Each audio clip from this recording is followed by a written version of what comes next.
You got any number of things you can't understand. If you wait on Jesus to answer all your questions, you will never come to him because he never promises he will this side of eternity. Faith is accepting what you cannot understand based on what you can understand. And what you can understand is that these promises are divine. These prophecies are legitimate and real. Or here's my other favorite definition of faith. Faith is the unexplainable meeting the undeniable. It's when the unexplainable meets the undeniable. Jesus did not show up with an encyclopedia after he resurrected. He didn't hand him a book and say, here's all the answers to your questions. Let me know what you think. No, he showed up. He put nails in hands. He's like, who wants to argue now? Anybody? It's the unexplainable meeting the undeniable. And what is undeniable is that these prophecies are divine.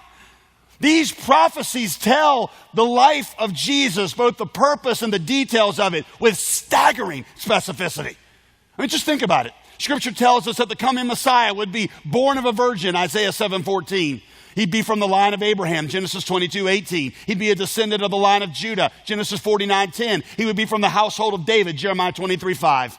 He would be born in Bethlehem, Micah 5:2. He would be presented with gifts at his birth, Psalm 72:10, and then be forced to flee an evil king who wanted to kill all the children in the region of Bethlehem on his behalf, Jeremiah 31:15. He'd then be exiled to Egypt as a kid and return home to Israel from there, Hosea 11:1. He would claim to be God with us, Isaiah 7:14. He would function as a prophet, Deuteronomy 18:18, a priest, Psalm 110:4, and a king, Psalm 2, verse 6. He would be a teacher of parables, Psalm 78:2. He would be preceded by a messenger who cried out in the wilderness, Isaiah 40, verse 3. He would begin his ministry in Galilee, Isaiah 9, verse 1. He would perform many miracles, Isaiah 35:6. He would enter into Jerusalem on a borrowed donkey, Zechariah 9:9.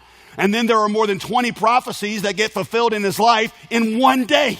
Scripture tells us the coming Messiah would be betrayed by a friend, Psalm 41:9, sold for 30 pieces of silver, Zechariah 11:12. That same silver would be thrown back into the temple and then be used to buy a potter's field, Zechariah 11:13. In the hours right before his death, he would be abandoned by his friends, Zechariah 13:7. He would be accused by false witnesses, Psalm 35:11. He would stand silent before his accusers while they taunted him, Isaiah 53:7. He would be wounded and bruised, Isaiah 53:5. He would be mocked, Psalm 22:7. He would be beaten and spat upon, Isaiah 50, verse 6. He would have his garments split up and gambled for, Psalm 22:18. He would physically stumble under the weight of his affliction, Psalm 109:24.